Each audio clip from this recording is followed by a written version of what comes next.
Well, hey there. My name is Dan, and I am a music teacher about to listen to the Final Fantasy VI original soundtrack for the very first time. To be clear, I have never heard this before in my life. Not once, ever, never. Together, we're going to discover hidden connections, understand how music works, and we're going to have some fun along the way. Are you ready? Type a 3 in the chat if you are ready. This is a team sport. I give you energy, you give me energy. We all have a better time. Type a 3! Let's do this thing. Here we go. Let's rock and roll with Omen.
Wow, what an incredible use of what sounds to be snazzy sound fonts or snazzy sounds.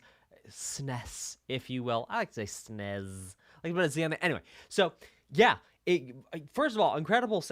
Oh my gosh, so many things going on here that I absolutely loved. What we're gonna do though is, because it's just the first track I've heard of this, I will go ahead and turn to the chat to give you some feedback on this one, which was, well, one of the most iconic melodies in the entire franchise. Interesting, because it's the first time I've ever heard it. So I think that's the first time I've heard that. Yeah, I'm pretty sure that's the first time I've heard that melody. Indeed, we could call it a theme. And I think what would be very beneficial for us to do is review very quickly, in about 2 seconds, the difference between a motif and a theme. So a theme is the whole enchilada. It's the whole thing. And a motif could just be dubu dugi ga, or dugi ga would be a motif from the theme. So motif is the smallest possible definable musical idea. That's going to be a motif. Now, obviously, it does scale up a little bit because, well, motif, phrase, it all gets a little complicated and a little murky with subphrases and things like that. So there you go. Theme is the big piece. Motifs are the small pieces, not to be confused with a leitmotif, which is a motif that represents a person, place, or thing. Okay. All right. Cool. So, now, let's go ahead and check out the next piece, which is called the Mines of Narshe, not to be confused with the Waters of March. For any of you Bossa Nova fans out there. Okay, let's check this out.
So there's a jazz tune by Miles Davis, which I believe,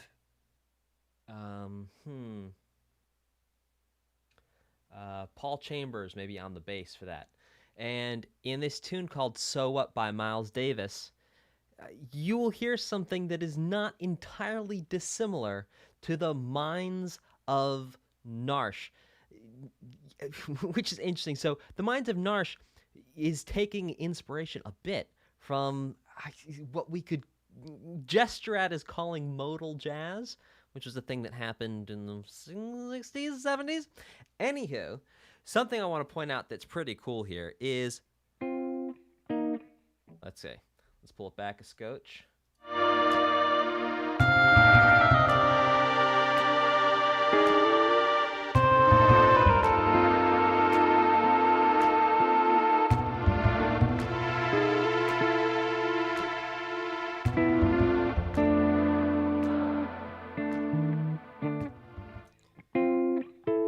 Now, I'm only grabbing part of the chord here, but it's this idea of having these fourths here, and then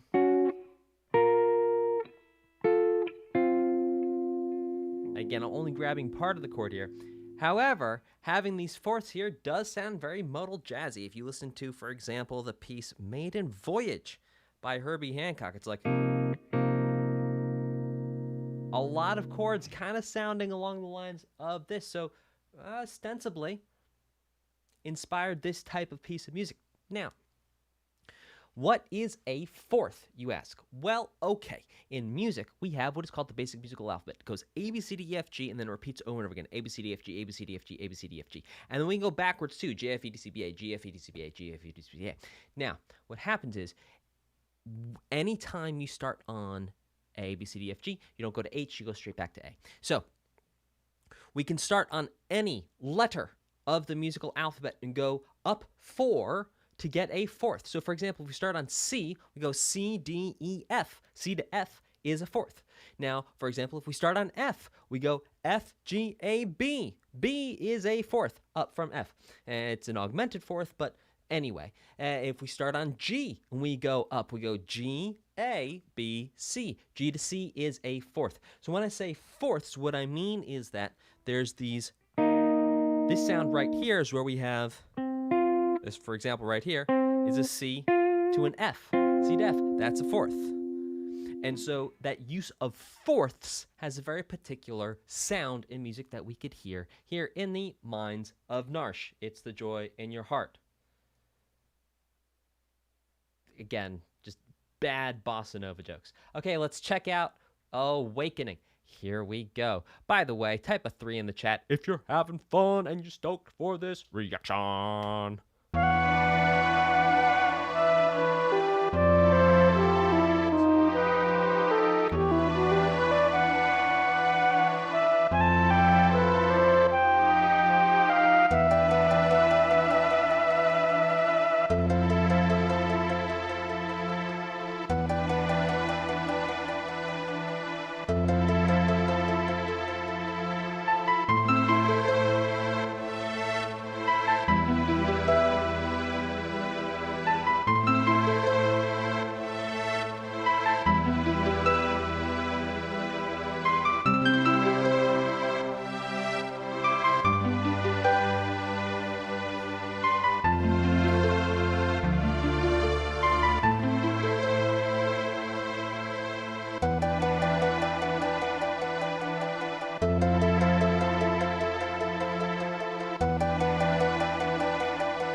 Okay, this is a pretty cool chord progression, as we have come to expect, well, as I have come to expect from listening to the great Nobuo Uematsu. So let's actually break down and talk about the chords that are happening here, because this is pretty cool. So we are in the key of A minor, which means A is going to be 1, B is going to be 2, C is going to be 3, D is going to be 4, E is going to be 5, F is going to be 6, and G is going to be 7. Okay. So that way you can track. If you hear me here, A is 1, and then we relate everything to A, which is 1. So G is 7. Easy. Now, for the rest of you who are a little bit more advanced, You're going to hear me say things like major, minor, you know, major 7, things like that, where I'm actually going to describe the quality of the chords. All right, here we go. Some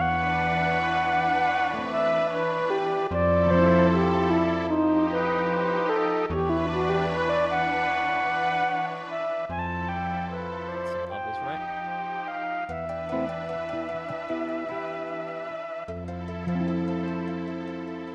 So right here is an E minor to an F major 7. Now A minor, E minor,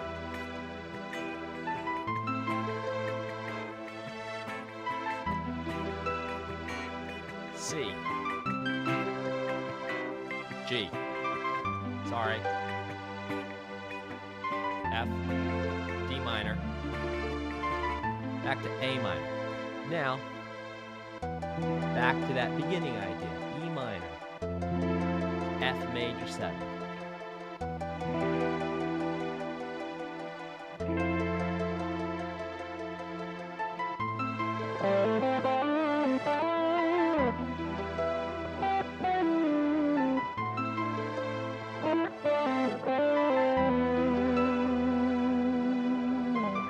Cool. Beautiful stuff. Let's keep this rocking and rolling with Locke's theme. Or Locke's theme. I don't know. There's a an E there. I'm not sure what to do with that. We're going to say Locke. Locke's theme. Let's check out Locke's theme. Here we go. Also going to turn my guitar down just a scotch because that was so loud I was losing the music.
For some reason, every time that first part of the theme plays, all I can hear is, "Oh, come all ye faithful." It's just me. Maybe it's also because we're recording this in December, so I'm just hearing Christmas carols everywhere I go, even when I don't want to hear it. Okay, so I'm sorry, not that I don't want to hear this. Whatever, doesn't matter. Okay, so pretty interesting stuff here. Nico says, E. Candace laughing. Too Slowly Poke says, ruined. Well, you know what? I'm sorry, Too Slowly Poke. But yeah, so I think what's fun, too, is when you hear little things like this, is like... And then... What happened next?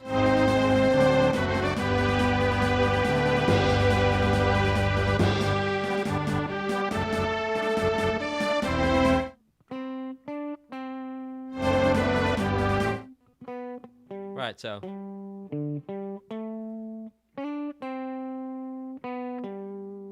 So let's actually talk about that little Well, motif maybe. Portion of the theme, certainly. Let's talk about it. Okay, so we're in the key of G major, which means G is 1, A is 2, B is 3, C is 4, D is 5, and F is 6. So here we go. It's G, D, so 1, 5, 1, 2, then 5 up an octave, 4, 3, 1. There you go. That's a beautiful thing, isn't it? That's pretty straightforward, too. Sounds rather heroic, if you ask me. Now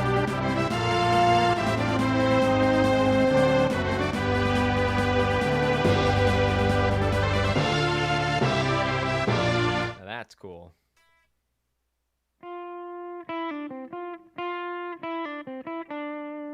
And let's grab those chords.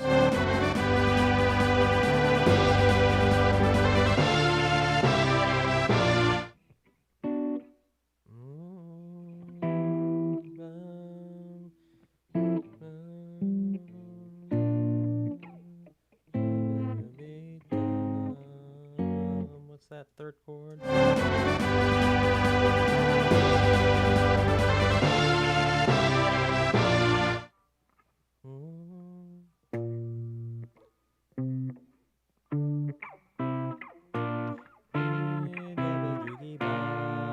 So it's pretty interesting too. So right here,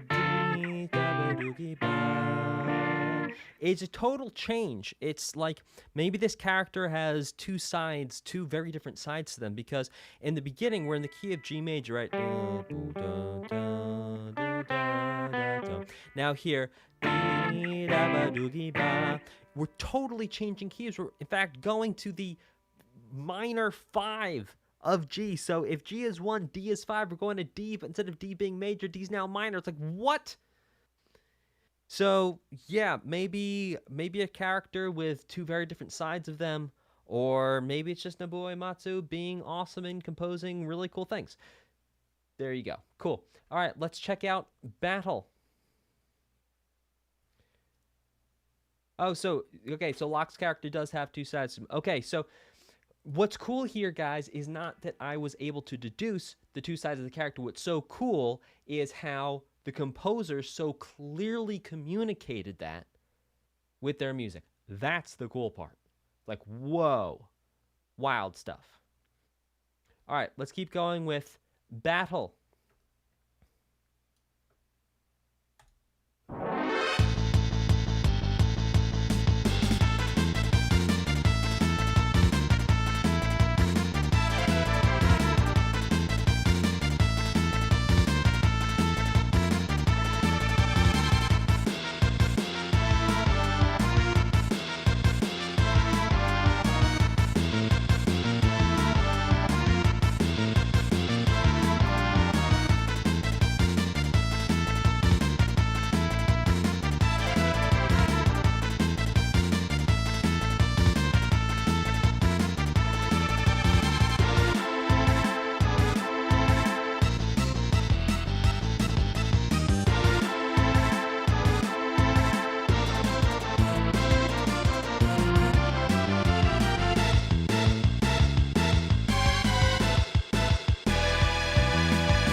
Okay.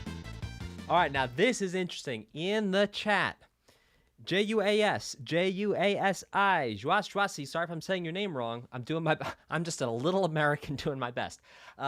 Says, hey, Sounds very Spanish. Okay, well, let's talk about why. Oh, first, let's do a quick poll. Type a 2 in the chat. Type a 2 if you feel like this also sounds, and I quote, Spanish. Go ahead and type a 2 in the chat if you think that this sounded, quote, Spanish.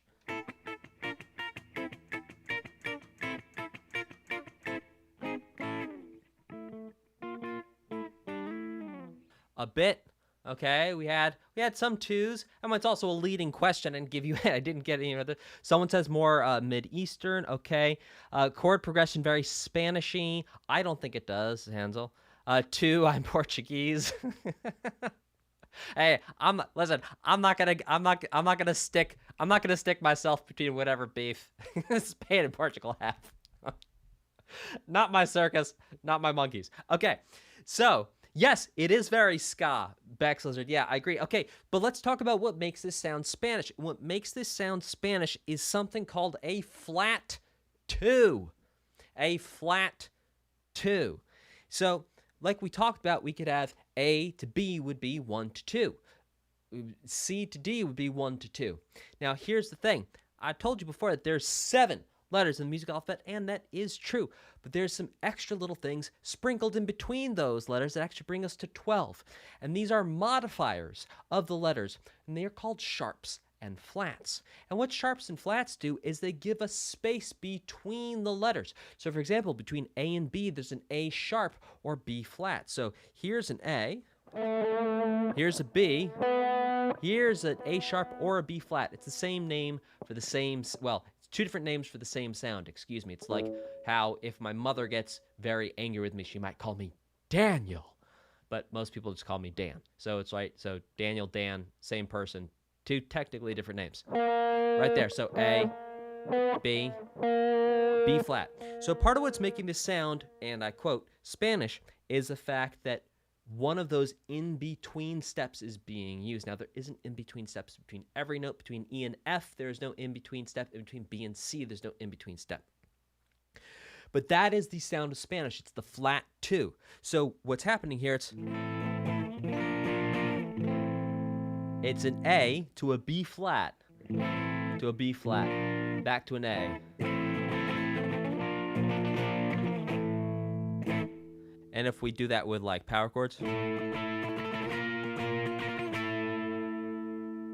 So whether that sounds very Spanish or not, I will. Oh, this pickup's a little sleepy today, huh? There we go. I need to get a new pickup selector switch. Okay. Maybe. Now, how about if we make the A a major in my bit? It's like a little bit more of a like Spain sound mean, if you will. Okay. Cool. So we had an interesting conversation around flat 2 today and how that does indeed in many contexts sound what you might interpret as sounding Spanish. Cool. All right, let's keep this thing going with Victory Fanfare. Let's do this.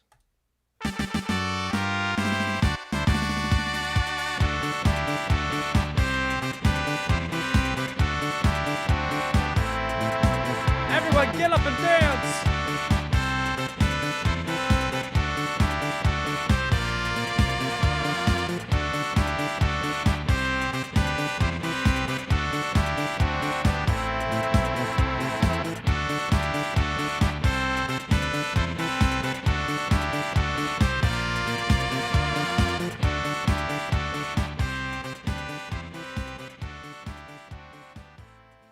All right, I actually want to go grab the chords for that. Shout out and thank you to Chris for the hype hippopotamus. Did y'all bring your hype hippopotamus to this here party? All the cool kids brought their hype hippopotami. All right.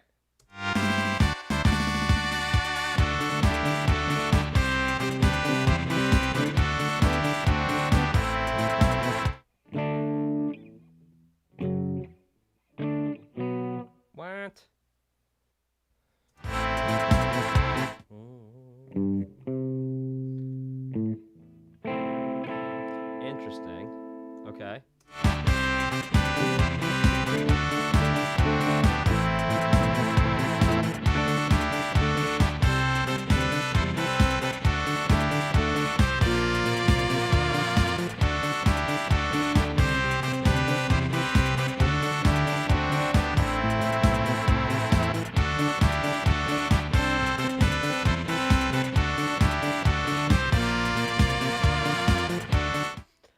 Okay, so here we are. The key is D. The year was 1985. I'd been married to John, and he was treating me well, but the scurvy took him early. Okay, so... I miss listening to books on tape when I was a kid. Okay, so... first chord is D major. Then to a C. Then back to D. Then it's to an A minor, which is pretty interesting because usually we think about going to an A major. So like...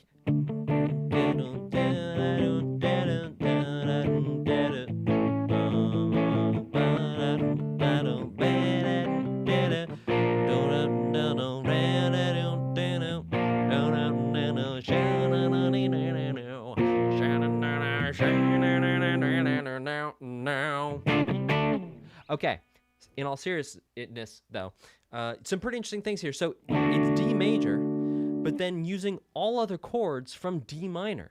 So we have a C major here, we have a B flat major, and an A minor. So pretty interesting switching there. So if I were to just change the D major to a D minor, you might be saying to yourself, well, Dan, what on earth do you mean major and minor? Well, I will show you.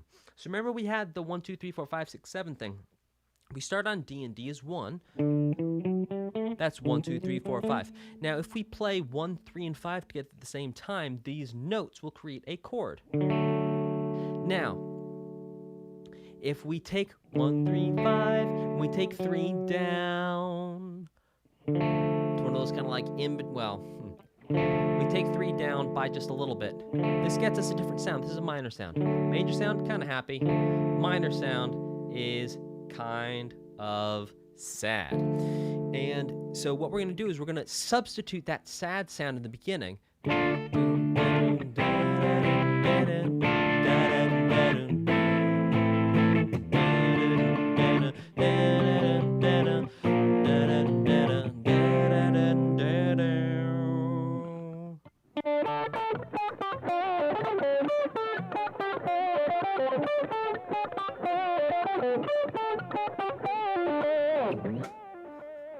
Don't think I'm not reading the chat. Okay, let's check out Edgar and Sabin's theme.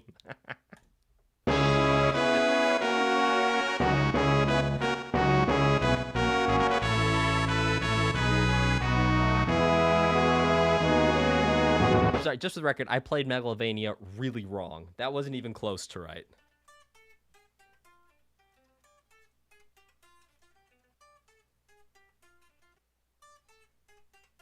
To be clear, it should be, you go to the flat 7 first, so it should actually be.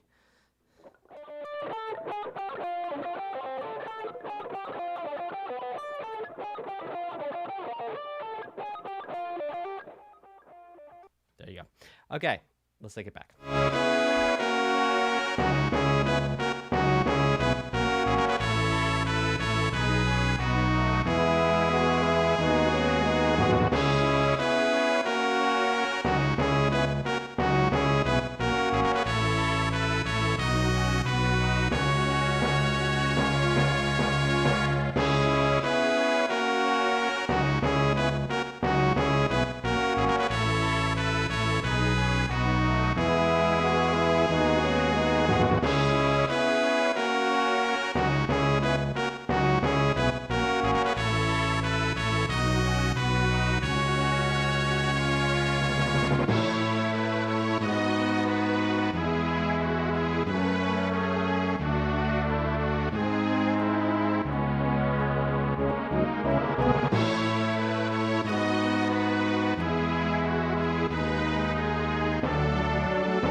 You're wondering why I'm silent. It's like my nose is confused whether I'm going to sneeze or not.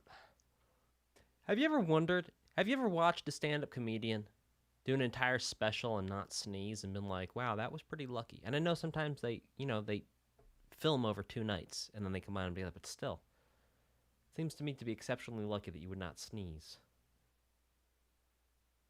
Anyway, so let's talk about this. Oh, let's talk about this with a clean tone.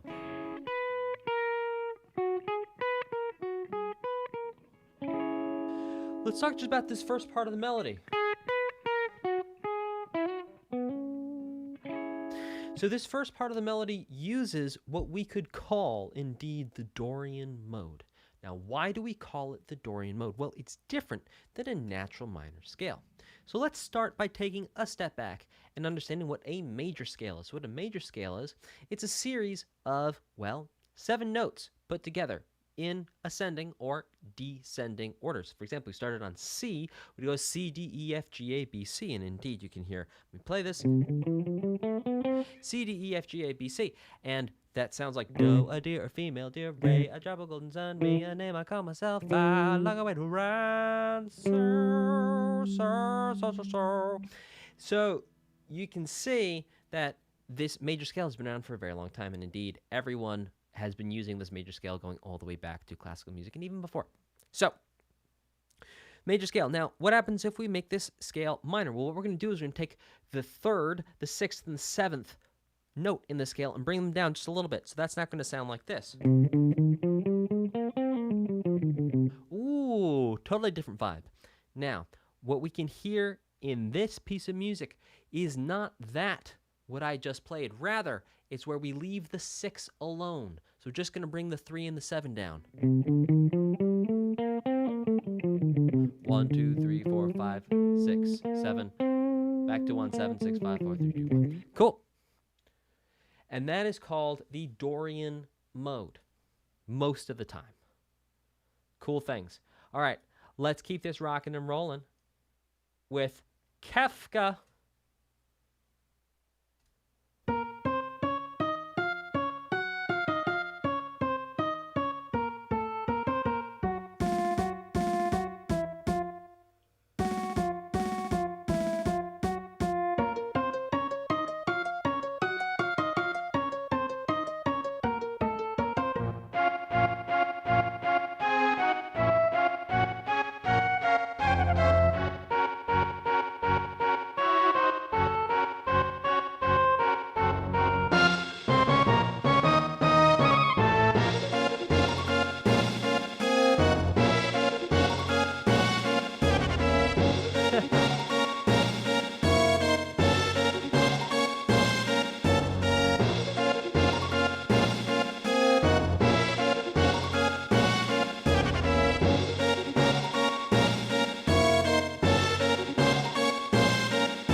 Okay.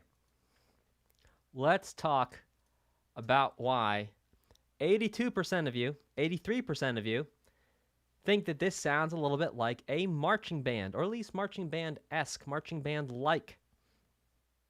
Let's talk about it, because there's a couple things that contribute to it. Number one, it's the instruments that's being used, but most importantly of all, the things that really clues us in to the marching band sound is something called 1 and 5. Now, we've already talked a little bit about 1-5. For example, we talked about how in G, D would be the 5. Well, it's the same thing that's happening here, except we make the 5 lower than the 1.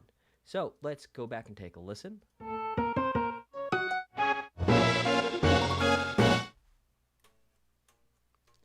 So the 1 in this case is going to be a B flat. The 5 is going to be an F. And so this.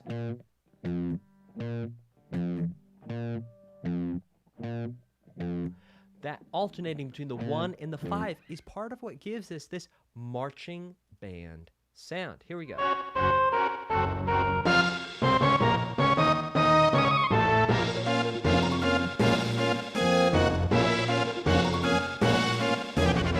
Just 1, 5, 1, 5, 1, 5, 1, 5, just like that. Now, this 1-5 thing doesn't just apply to things that sound like marching band. Indeed, the 1-5 could sound like maybe old country.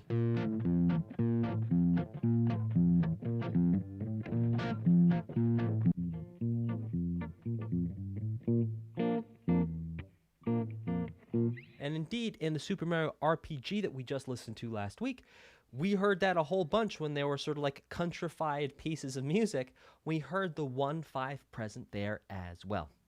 Cool. All right, guys, that's 1 and 5. So real quick, to make sure we're all on the same page, guys, if D was 1, what would be 5? So if D is 1, what is 5? Go ahead and type your answer in the chat. If D is 1, what is 5? And please feel free to count on your fingers. I always encourage people to count on your fingers. It always works out very well. A must be the money. Very good. A it is. Pinky, try counting using, yeah, okay. B double flat, says Jonas, making a fancy, funny musical joke in there. Well, technically, that's not the 5th. That's the double flat 6th.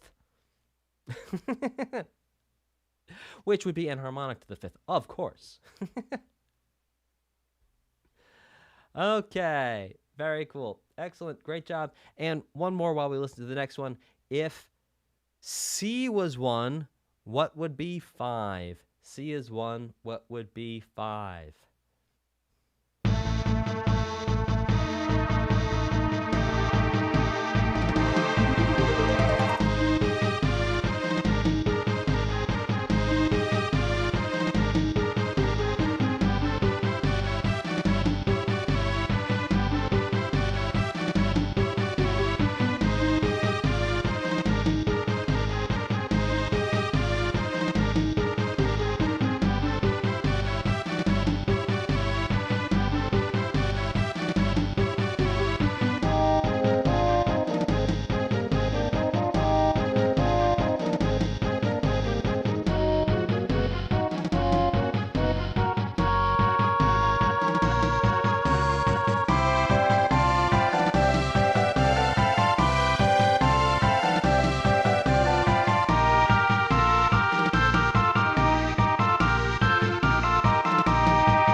funny.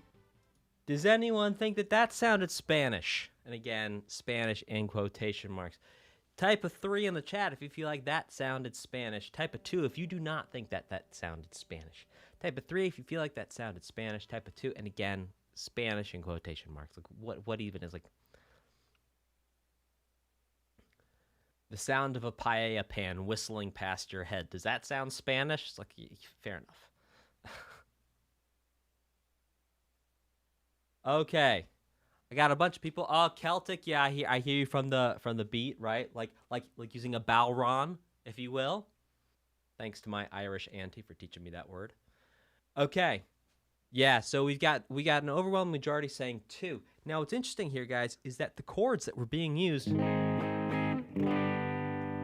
were those Spanish sounding chords. It's a flat 2 to a 1 type of thing.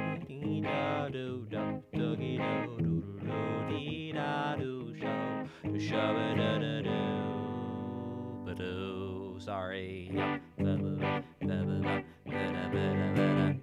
So we actually have that same relationship with the flat 2 there, but it doesn't sound at all mimi Spanish. Meming. Memish. I am Dan the Memish. Oh, I just figured out my species for... I've never played Dungeons and Dragons, but when I do, when that day comes, I will be Dan the Memish. Memish will be my species. Okay, anyway. So, yeah, a really interesting piece. I love this. I love the groove, too. Let's talk a little bit about why this might sound Celtic. Yeah, the drums.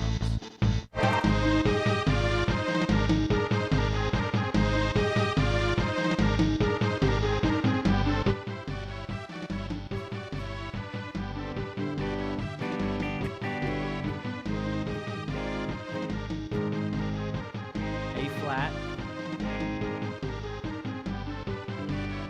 G major.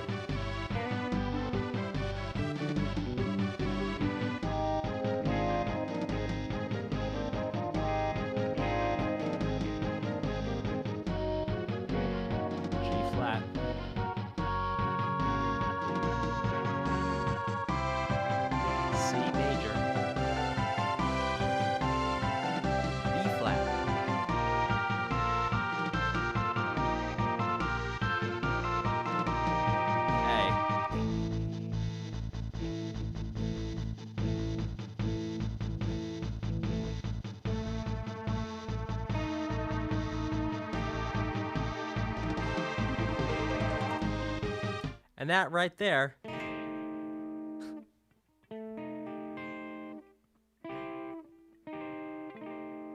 is, well, what are you going to call that? Okay, so if A, we're going to call it an A minor. It's like kind of an A half diminished. That's what that is. What is an A half diminished? Not kind of. Is it A half diminished? All right, let's check out the returners, which is what they used to call us back when Blockbuster Video and the library existed. Type a 4 in the chat if you remember bringing stuff back to the library. Those were the good old days.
Okay.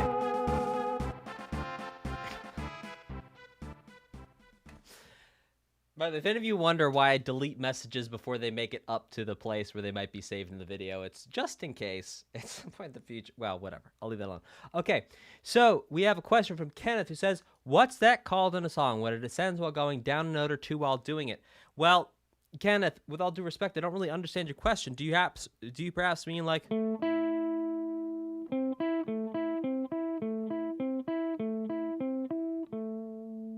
Kenneth, type of 1 if that's what you mean.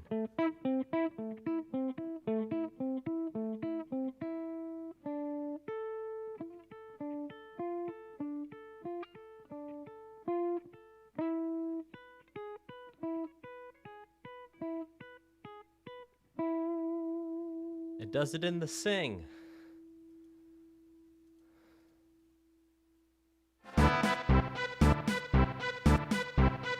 Okay, so what I just did, this thing, that's called Alberti bass.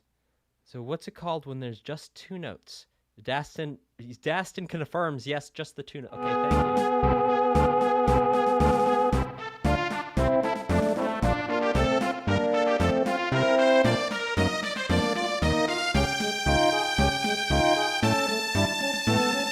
When one note goes down and one note goes up, they're both harmonizing. Okay, so something along the lines of maybe, oh, I don't know.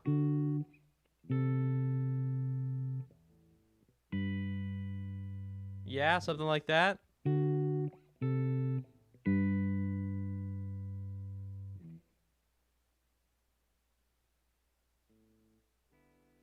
Or are you talking about something like, ah,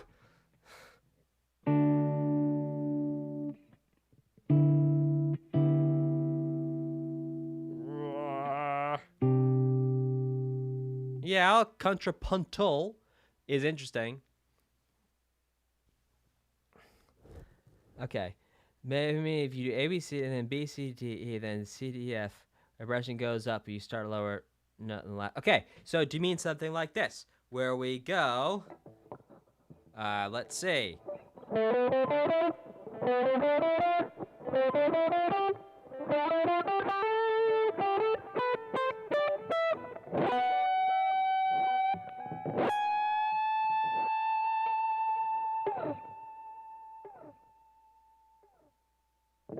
Trying to figure out what on earth the question is.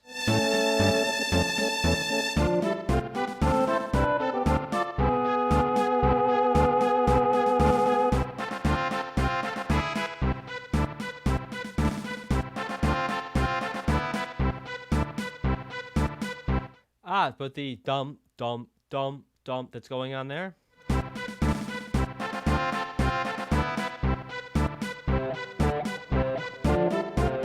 So what that is, that's like a replacement for that 151 that we talked about a little bit earlier. So if we were to do the 151 with D, it would be D to A. But here instead of D to A, it's D to C, so it's 1 to 7.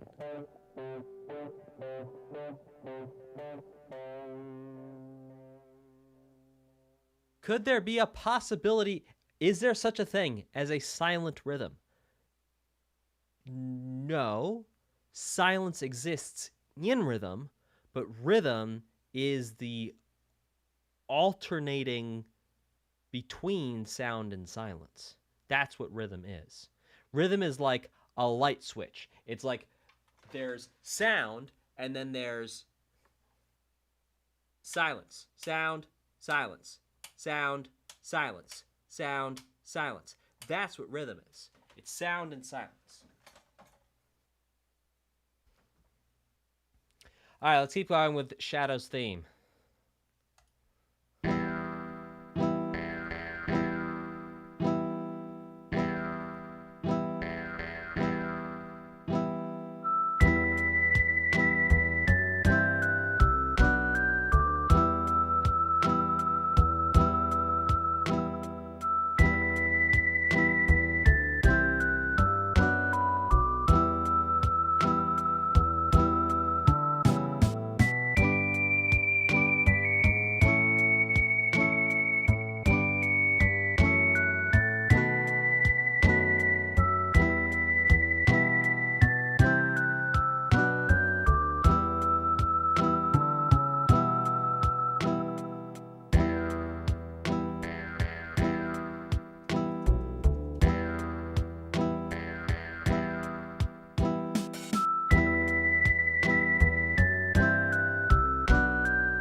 So someone said, look, by the way, I love when you guys ask questions in these live reactions. It's amazing. It lights up my day. I love answering them.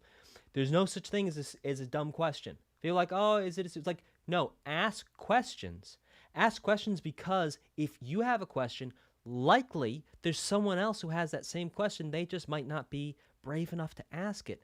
And so if you have a question and you feel able to ask it because you're not just going to help yourself, you're going to help everyone else. And oftentimes you even help me, because when I am forced to answer questions that I've never thought of before, it gives me insight too. Right? And it's like one of the things that can show that you have mastered an idea is how well you can explain it. And if you can explain it so simply that everyone can understand it. So you're actually gifting, when you ask a question, you're gifting me the opportunity to become a better teacher and a musician. And you're gifting everyone else here the opportunity to learn something new. So when you ask questions, it's good for everyone. There's no such thing as stupid questions. You know, if you're not paying attention and then you come in and ask a question that's not relevant, there is such a thing as not relevant questions, but there's no such thing as stupid questions. Okay. Cool. So this is a pretty interesting piece of music here.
Again, using the Dorian modes. So the chords are E minor, C, B minor. Well, not always using the Dorian mode because we have the C. Back to E minor. And then the B section is G to A. That's where we get the C sharp, which is the raised 6. Or not the raised 6, the natural 6. Then G, F sharp minor, to B7, then E minor, C, B minor, E minor.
Okay, let's keep going with troops march on.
Ah, well, this was really cool. Now, I think what's interesting is a lot of people in the chat were talking about how this feels like they feel like a bit of Star Wars is in here.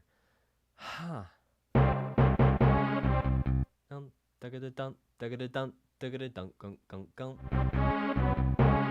Yeah, I hear it.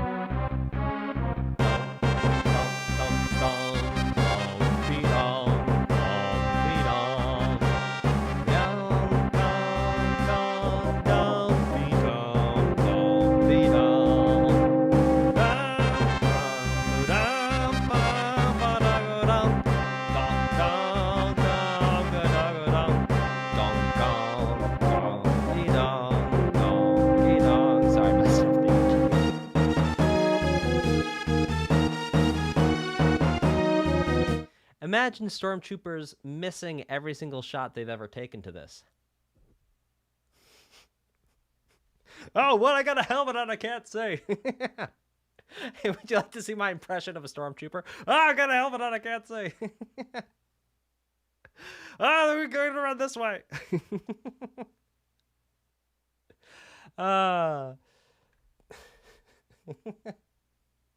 We all know everyone turns in to these streams to see my impressions of stormtroopers. Oh, I got a helmet on, I can't see.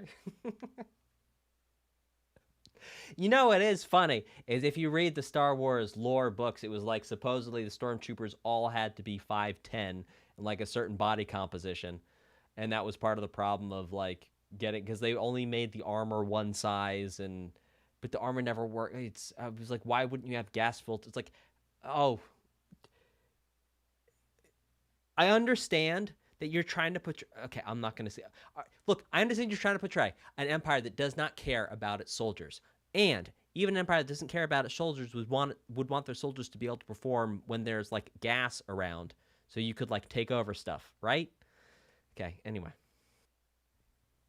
Yeah, the guy who's hit his head on the doorway, who we all thought was going to be Snoke. We all thought Snoke was the guy who got his head hit on the doorway. Turns out he was just a failed clone of Darth Sidious. So, hey. All right. Anyway, I'm sorry. Okay, let's talk about Cyan's theme. By the way, shout out and thank you to Bex Lizard for your super awesome sticker there. Being the boss. Appreciate it. Cyan's theme.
Okay, so this piece, Cyan's theme, starts off in the key of C minor. And it's really cool.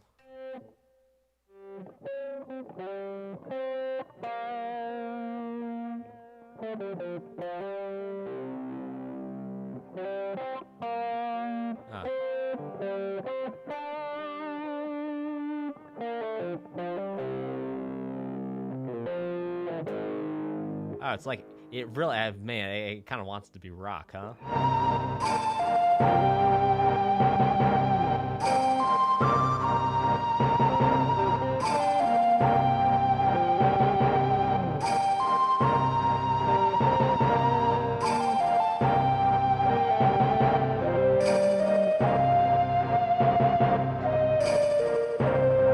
Sorry, I'm so sorry for just absolutely butchering that theme just now.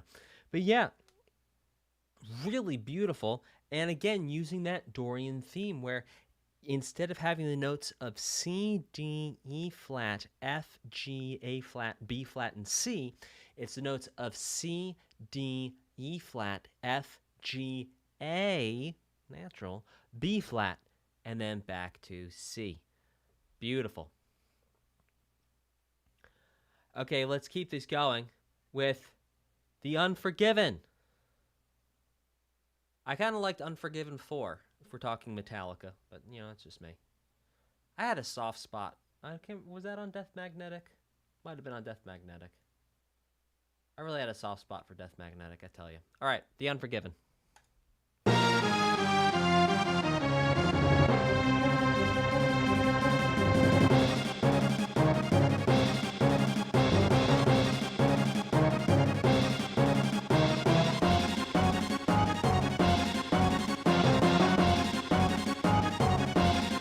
Don't tell me. Don't tell me.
Okay, so some pretty interesting things going on here in the rhythm. This is switching back between groups of 4 and groups of 5. Okay, let's check. Yeah, it does sound a little Pokemon-y, doesn't it? I agree with you, Océan 037. I assume because you have the accent, you are French, but maybe you're not. Baguette fromage. Allez, c'est parti. The Unforgiven, we're doing 4s and 5s.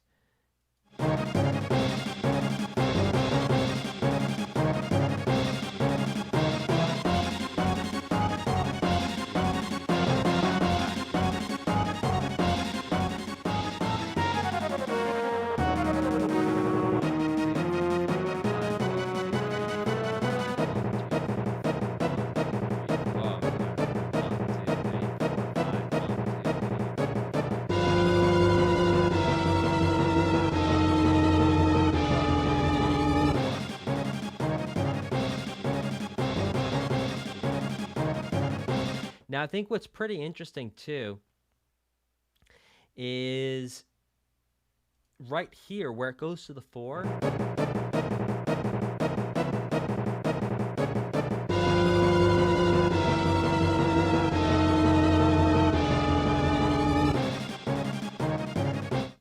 Oh, it's like very Pokemon-ish. Like in the feeling of like don't. Now, by the way, I just want to compliment everyone in chat on your dollar time signature jokes. They are incredible. I love them. Let's feature a couple. Sizzy Max says, ah, yes, the classic money time signature. Tri-Lighting says, we having microtransactions now. Lieutenant Cedar Xander said, ah, yes, well, say LT. LT, CDR Xander says, ah, yes, have money, my favorite time signature. I asked with time to money, says Jack. Let's see. What else do we have? Travis says, well, you have to pay Dan to unlock the money signs. Okay, very funny. And I'm surprised the Manini Boy says, right, they're able to afford using a money time signature. Great. Awesome. Time is money. Well done, Joff Tosser. Thank you very much for that, man. Or Joff, rather. Okay. It must be the money. Yeah, so I think what's cool here is how that 4-4 almost sounds like it spins even faster. Like, it almost feels like, you know, going down a water slide compared to the 5-4 up to that point.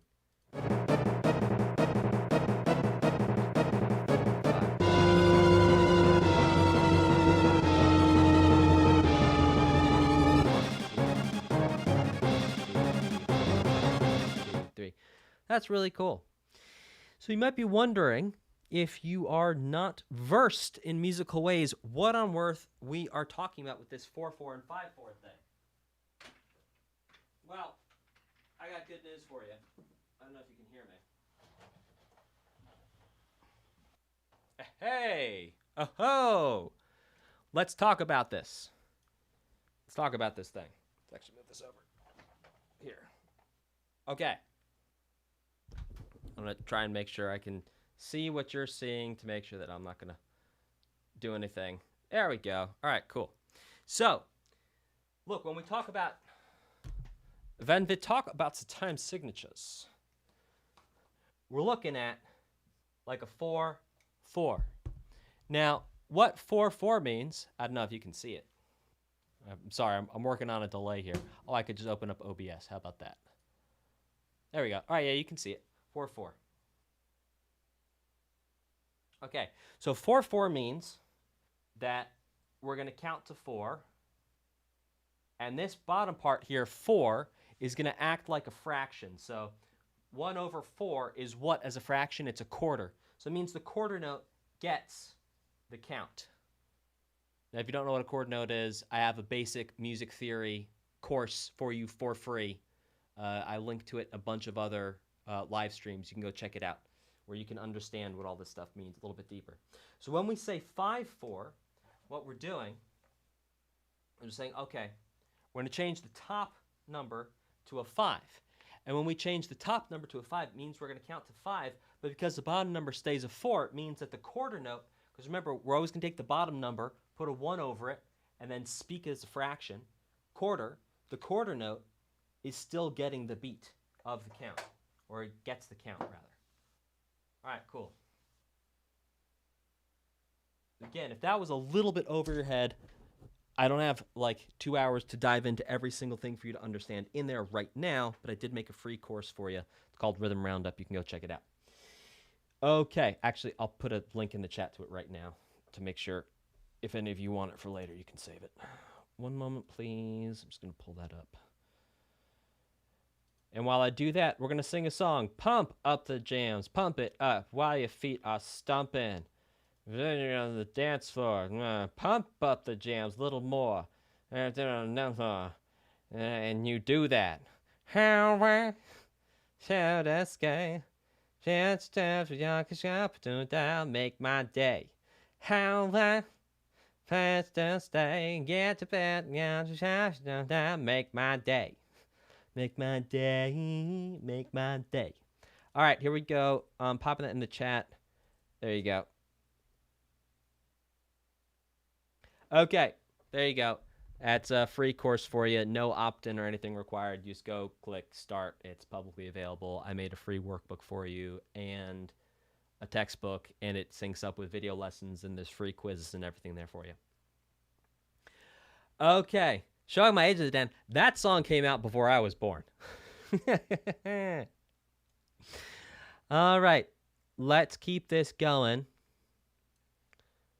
So I was like, look, I'm doing an okay job of explaining the time signatures, but to get down to the nitty gritty of like what a quarter note is, you know. All right, let's do this thing. Phantom Forest.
Okay, so let's talk about this thing right here.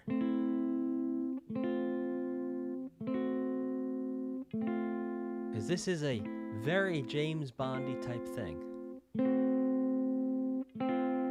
Now, what's really interesting about this is that it starts with a minor triad. And then this right here is, if we consider the minor triad again to be in root position, this is now a minor sharp 5 chord, then going to a minor 6, back to minor sharp 5. Interesting. So if we were to look at, if we consider that to be true, right? In which case, the chord progression here was actually A minor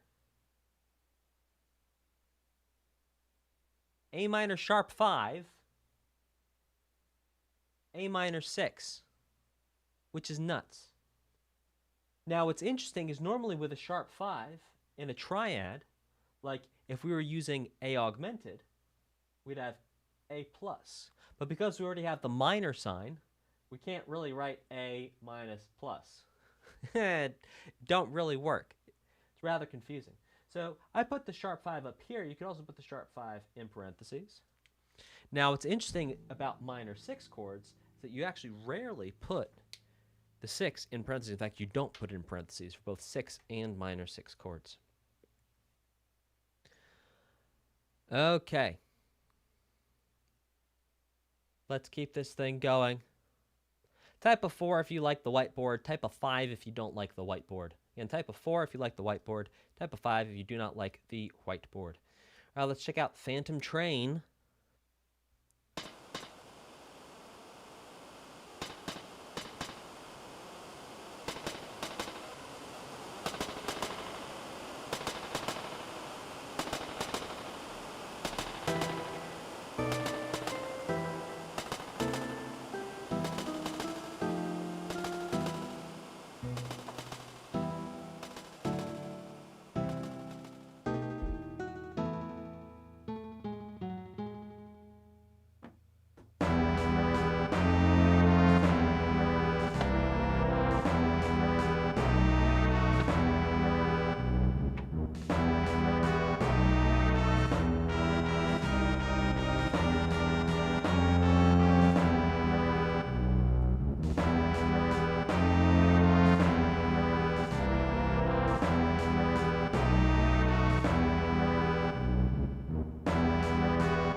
Great track. That noise at the end gets 0 stars from me. Hey, maybe that's just me being sensitive to noise. Hey, let's talk a little bit about this interesting part of this chord progression here.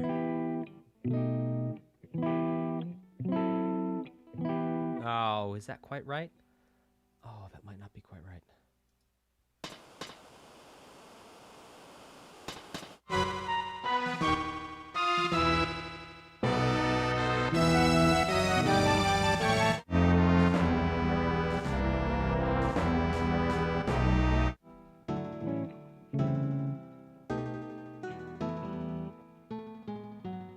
And right there, it's wild.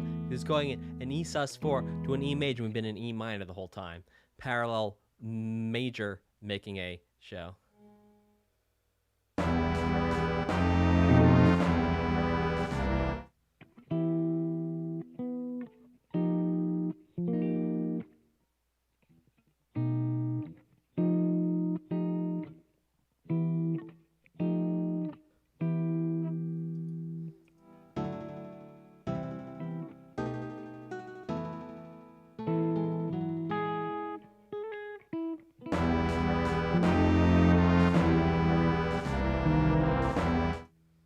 What is that chord? If anyone has perfect pitch, please feel free to help me out. It's going to take me a second to grab that one.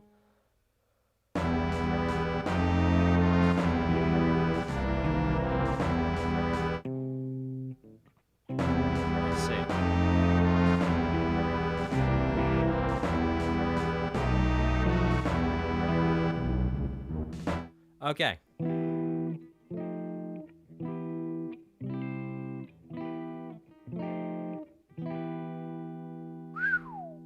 Okay. So we have an E minor to an F 7 9, an F dominant 9, back to an E minor, then to C, then E minor, F dominant, back to E minor. Really cool stuff. Not chords I would think about doing, but that being said, we can't find some connection. So essentially, this F dominant 9, which it's been too long since I said one of these chords because it feels like I'm saying it wrong, but I'm not. Technically, I'm saying it correctly, but I think there was another way I used to say it. Oof, I got to get out and play more music. Is the tritone substitution of essentially the 5, which is the B. Here is a augmented 7. So tritone substitution there, which is pretty cool. And then going to the C, 6 back to 1. Pretty cool. All right. Let's keep going with the Veldt. Okay, let's check it out.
So why did I start singing that Gasoline song? Well, it's because there's like a reggaeton rhythm buried in here, which is...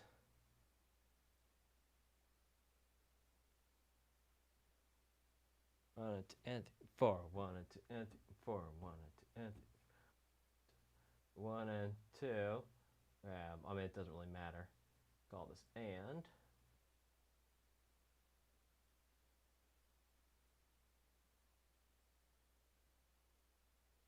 Three, 4. Double check that work.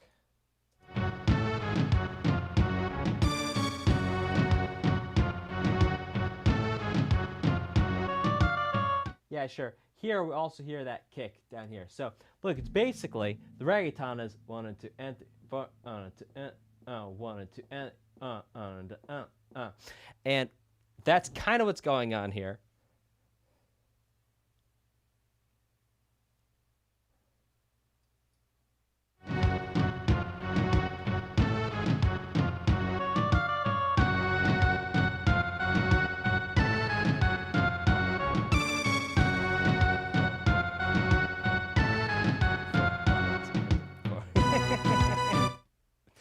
Oh.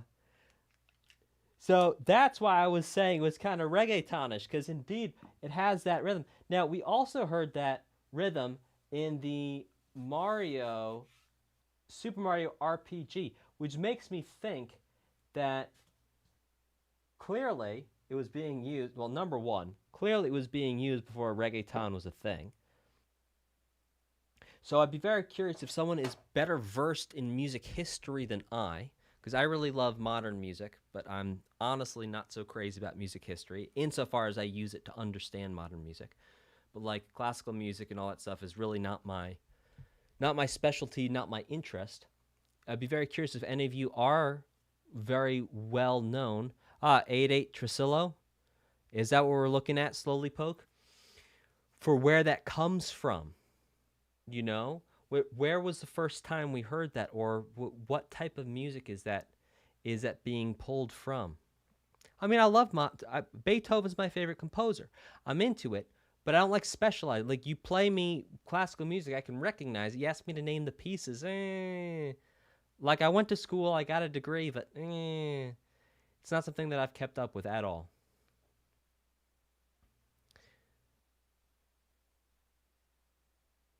Okay.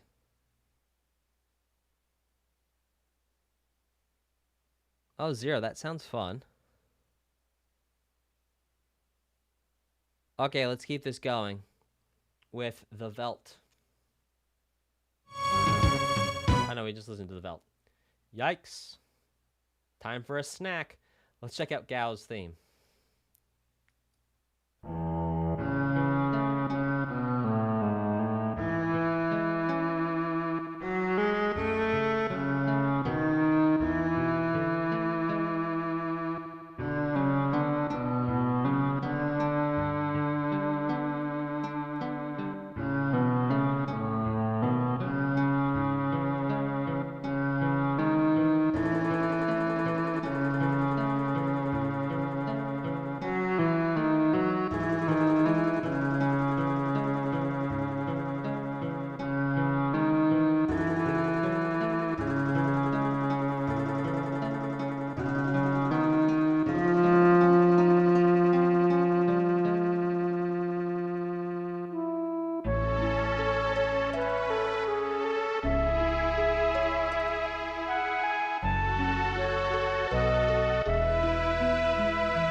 Okay, so this is so cool for a number of reasons. There's two curveballs inside this piece of music, which makes me think that there's something unexpected about this character.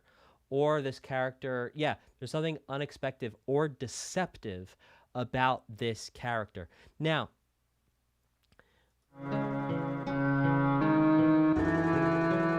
here's the first curveball.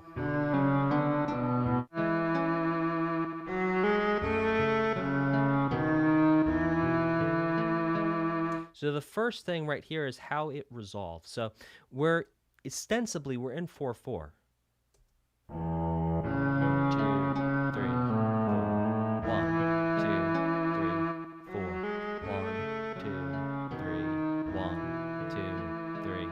1, 4. Sorry. Yeah, okay. So 1, 2, 3, 1, 2, 3, 4. So right there's this measure of 3 that's thrown into the middle of everything to really make things feel a little bit, well, unexpected.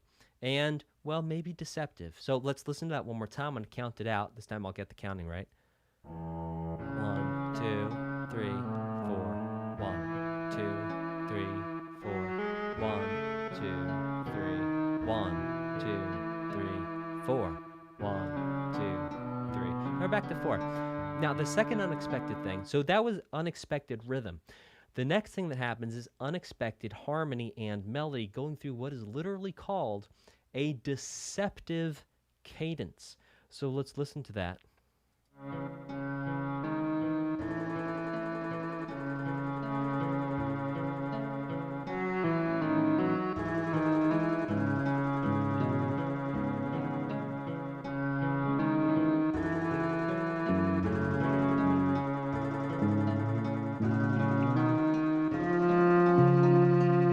So right there, we've been in the key of E major, so we expect to go ba, ba, ba, ba, is where you'd expect it to go.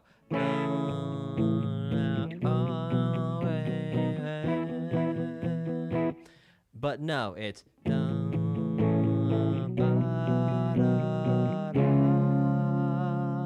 oh, unexpected. That there would be a deceptive cadence, because what's happening is we go from an A to a B, and the A is 4, the B is 5, because E is 1. So we go A, B, A is 4, B is 5, but then instead of going to E, which is where you think we would go. So here we have our subdominant to dominant mini cadence. Then instead of going to E, where you think we would go, it goes to C sharp, major, which is going to be our 6. And so, yeah, we're not, that's that. Yeah, is that the Mario cadence? Yes, it has been called the Mario cadence, technically speaking. But that's not within this deceptive, not within the deceptive context. So really interesting. And so you might be wondering why I put this little bracket down here. I put this bracket down here to show that we're moving from the subdominant, which is the 4, to the dominant, but then it doesn't go to the 1 at all. It goes to the 6. Cool. All right, let's check out the Serpent Trench.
All right, so this chord progression is wild. So it's like F major, up a minor third, to A flat major, up a minor third, to what is effectively B major, down a whole step to A major, down a minor third, to F sharp major, and then back to F. Sorry. Take two.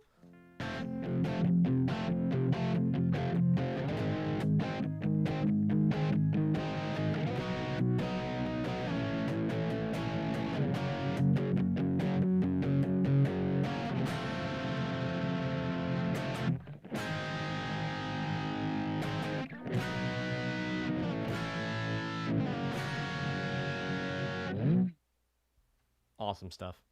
Okay. There might be sevenths in there, Jarrell.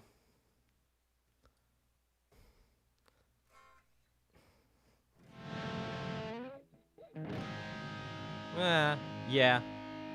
Maybe. Anyway, let's check out Kids Run Through the City.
Okay, so what's interesting here, who was it in the chat who said, oh, Dastin said, are you lonesome tonight? Okay, what's interesting is that the melody rhythm is actually, are you lonesome tonight? Like, the tables, the table, just assume me there, heart filled with pain, and we come back again, tell me, dear, are you lonesome tonight? There's a song called Are You Lonesome Tonight, and the rhythm of the melody is very much like it. Other than that, it's not super lined up. But if you guys want to go check out Elvis singing Are You Lonesome Tonight, that would be an interesting thing to go listen to. Now,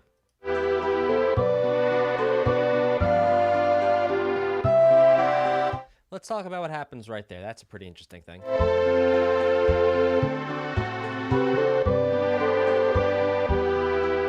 Let me find.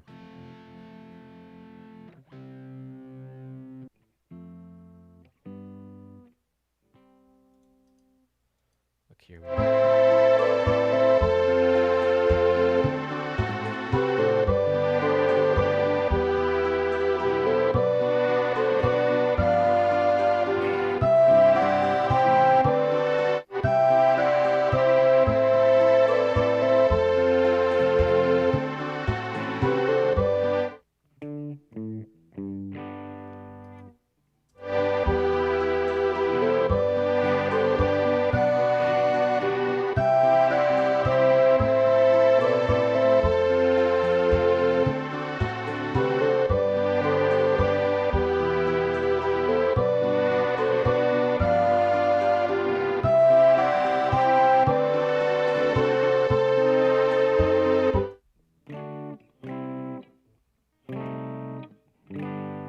Okay, let's actually talk through this chord progression here because it's pretty cool and awesome stuff.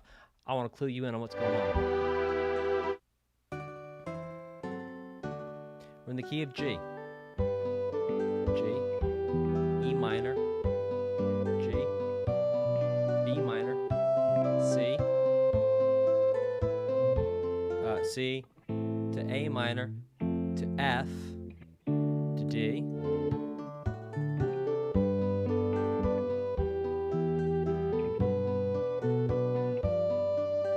and then right there, it's G, E minor, B, G7, which is going to be the 5 of 4, to C,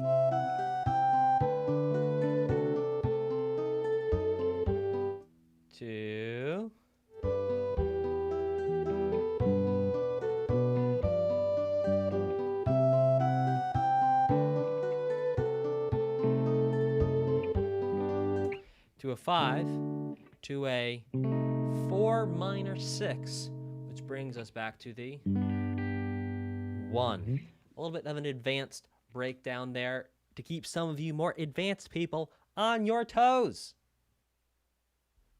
Okay.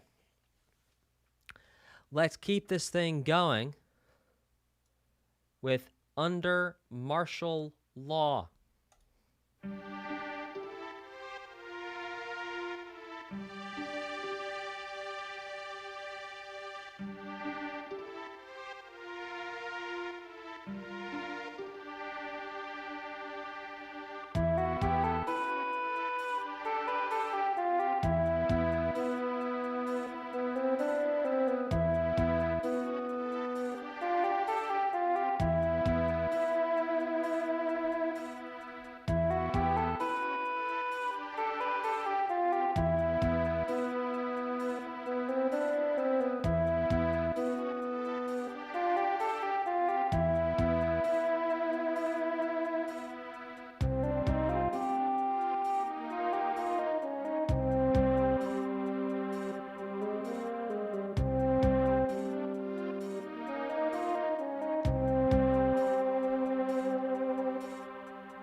Okay, so a pretty interesting motif here. If I got it right.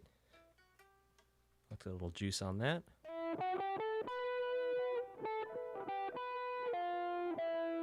Ah, no, I'm missing something in there.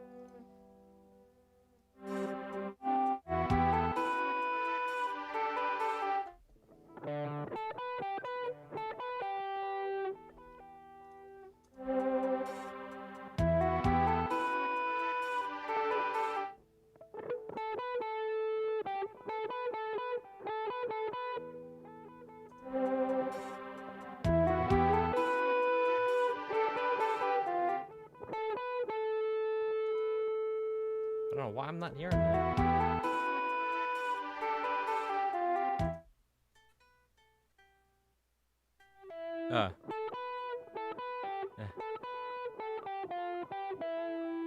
There we go.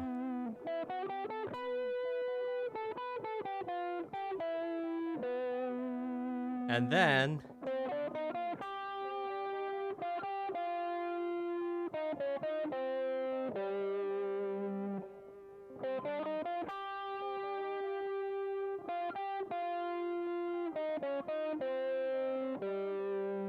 so I think what's cool about that too is going back and forth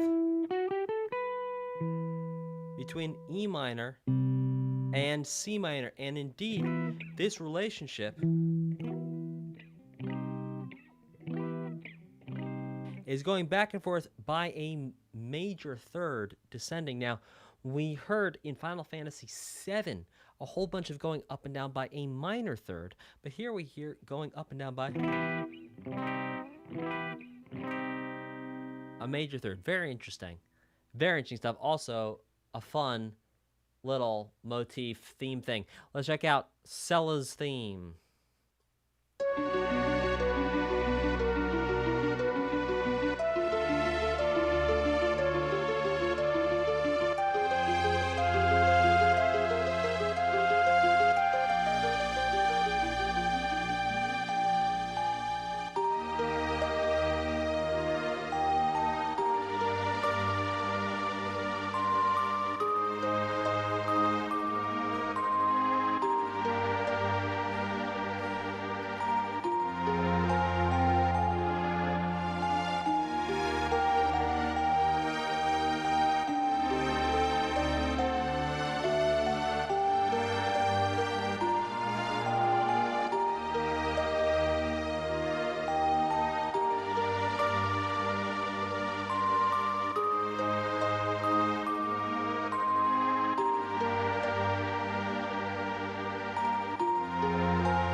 So we're actually going to bring it back a moment here and listen to this.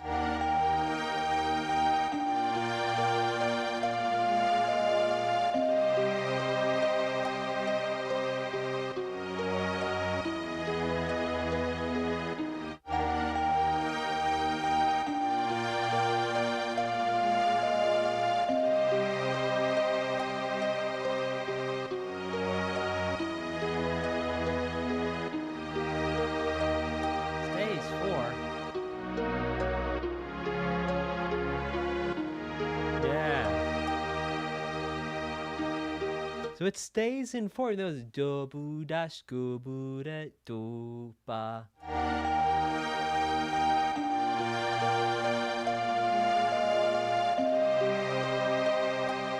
Here we go.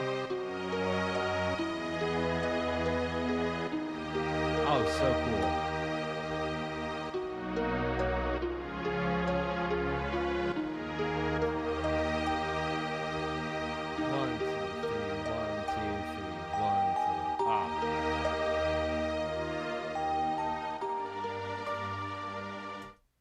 Again, an incredible piece showing just, I mean, look, I have never composed a video game soundtrack.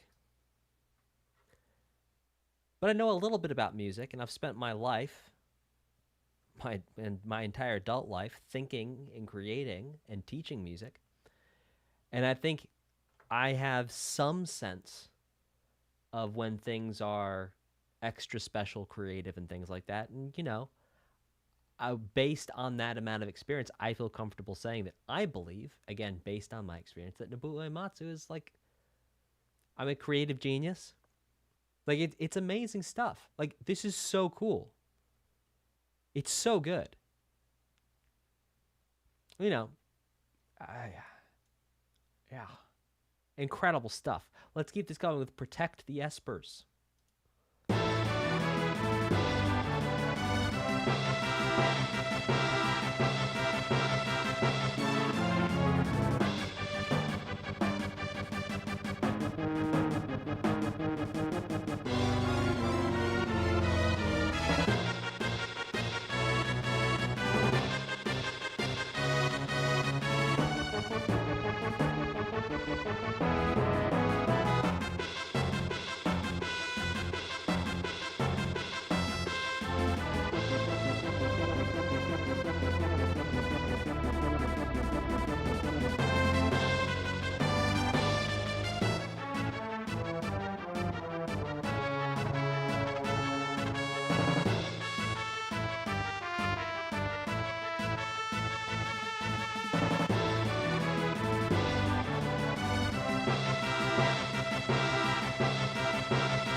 Oh my gosh. So this is actually taking inspiration from a piece of music that the name is escaping me, but this part right here.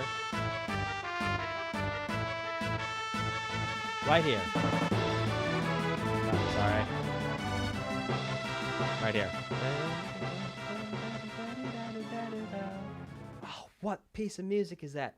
If you know exactly what I'm talking about, put it in the chat or put it in the comments afterwards, and maybe we'll talk about it in part 2, because we're gonna come back and do a part 2 of this, and also part 3. We're gonna listen to disc 1 today. But this piece right here is just genius. Just the way that like the transitions happen, it's nuts. Oh, it's amazing. It's amazing, and I feel very decisive about saying that this is amazing. So let's go ahead. Oh, Bolero might be it. Thank you, Irish Nightwish. Let's check out Decisive Battle.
Okay, so what's interesting about the Decisive Battle is it actually contains within it the James Bond, I believe it was the train.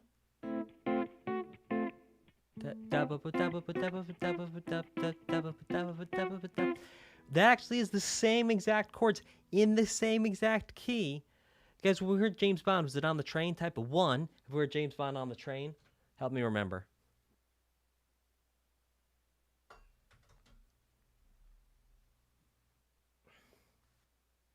Seafood soup, shaken, not stirred. Okay, 1. Okay, so this is my promise to you at the beginning of the stream was we were going to find some hidden connections. So that right there, Phantom Forest, thank you. So here's an interesting thing is in the Decisive Battle, we actually hear a musical connection with the Phantom stuff. Ah, the train itself was a boss in disguise. Interesting. Well, see, there you go. Okay, cool.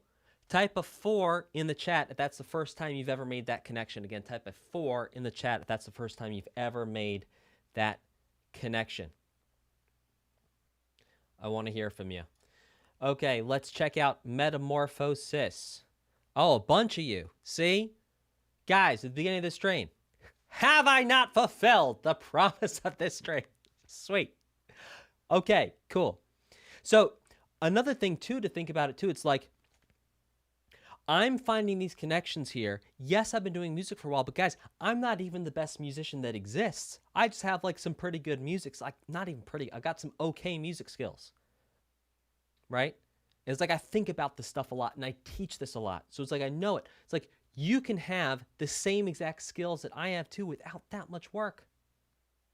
Yeah, it'll take you a while to get as fast as I'm getting with picking up the things, but you could sit down and make these types of connections too. Yeah. Manini Boy is being funny. Oh, you're not the best person. No, I'm not the best musician ever. I'm not the best guitarist ever. I'm not the best singer ever. In fact, I'm also not the best YouTuber ever, as is objectively evident by, you compare Mr. Beast's number of subscribers to me, right?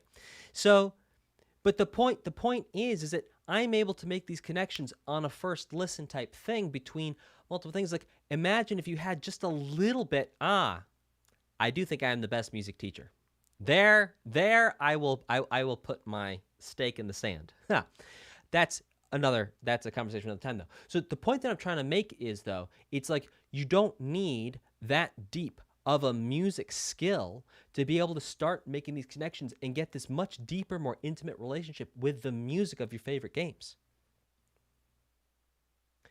Well, Kenneth, I would actually argue that if you teach very well, you would then get more subscribers, which would actually not... Subscribers is not what makes you the best YouTuber, but the subscribers is the product of being the best YouTuber. Godot Coffee Storm that too. Okay, so let's keep this going with Metamorphosis. Let's check it out. And now, see, I said I didn't want to interrupt these things with words from sponsors because I didn't. But unfortunately, with things as it is, I'm going to just do a quick sponsorship thing. This stream was brought to you by the best music theory book for beginners. How to read, write, and understand music. Check it out. Sold over 5,000 copies. People love it. It's got great reviews. Check it out. Cool. All right, let's keep this thing going. With our last one of the day was Metamorphosis.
Okay, so what I want to teach you about this song is something called a fully diminished seventh chord. Now, a fully diminished seventh chord is really interesting because it's actually what we could think of as being this geometrically even chord.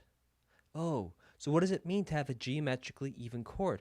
Well, what happens is it's the same. Oh, it's so beautiful. You'll see my fingers actually stay in the same shape. So check this out.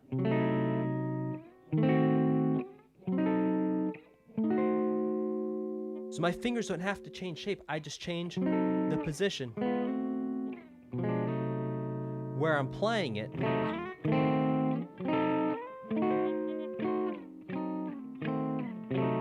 And it all sounds pretty much the same because it is the same 4 notes over and over again.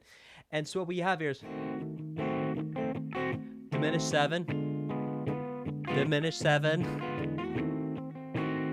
diminished 7, diminished 7, diminished 7, diminished 7, diminished 7 chords everywhere and not a drop to drink. And that's one of the main things that gives this piece of music its sound. That being said, we're going to go ahead and read out the super chats from this stream. And again, thank you all so much for joining. And a special thanks to our sponsor, Best Music Coach, the best music theory book for beginners, How to Read, Write, and Understand Music. Available on Amazon and in the chat. Sold over 5,000 copies. Hit #1 bestseller twice. Yes. Okay. Let's keep this going and read out our super chats. Okay, here we go. Let's put on some background music, shall we?